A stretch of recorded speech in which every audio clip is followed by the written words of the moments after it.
زنا کا خوف ہے تو جلد از جلد نکاح ہو جائے. بہرحال اللہ سے دعا بھی کریں اور 3 دفعہ سورۃ الرحمن بھی پڑھ کے دعا کریں گے یا اللہ مجھے اپنے نفس پہ خوف ہے تو مجھے صحیح حلال رشتہ نصیب فرما دے، تو انشاءاللہ ہو جائے گا.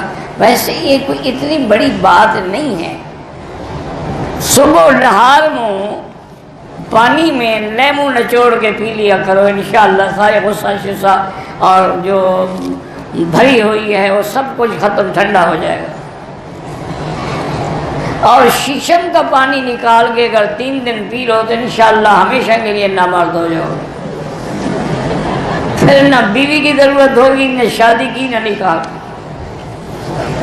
جان چھوٹ جائے گی، کم خرچ والا نشین.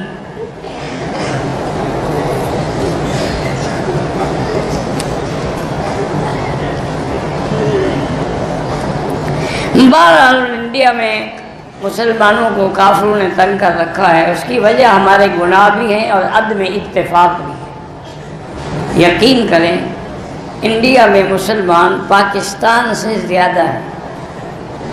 آپ کی آبادی زیادہ سے زیادہ پاکستان کی 20 کروڑ ہے، انڈیا میں مسلمان 27 کروڑ ہیں. اگر مسلمان متحد ہو جائیں تو ہندو کیا کسی قوم کی طاقت ہی نہیں کہ ان کو ہاتھ لگا سکے. جب مسلمان تقسیم ہیں، ٹکڑے ٹکڑے اگر مال کھاتے رہیں گے.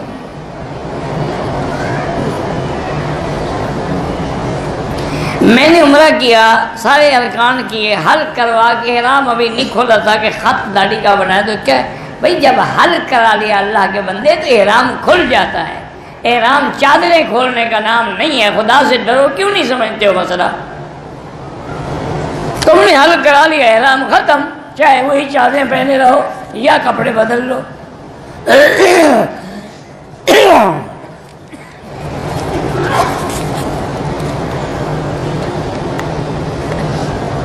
کہتے کچھ لوگ عمرے کے نام پہ آتے ہیں یہاں پر کرکٹ وغیرہ کھیلتے. کوئی بات نہیں، کھیلنا منع تو نہیں ہے. اگر آدمی ننگا نہ ہو تو کرکٹ کھیل سکتا ہے. دعا قنوت یاد ہی تو جو یاد ہے رب زدنی ہے وہی پڑھتے رہو.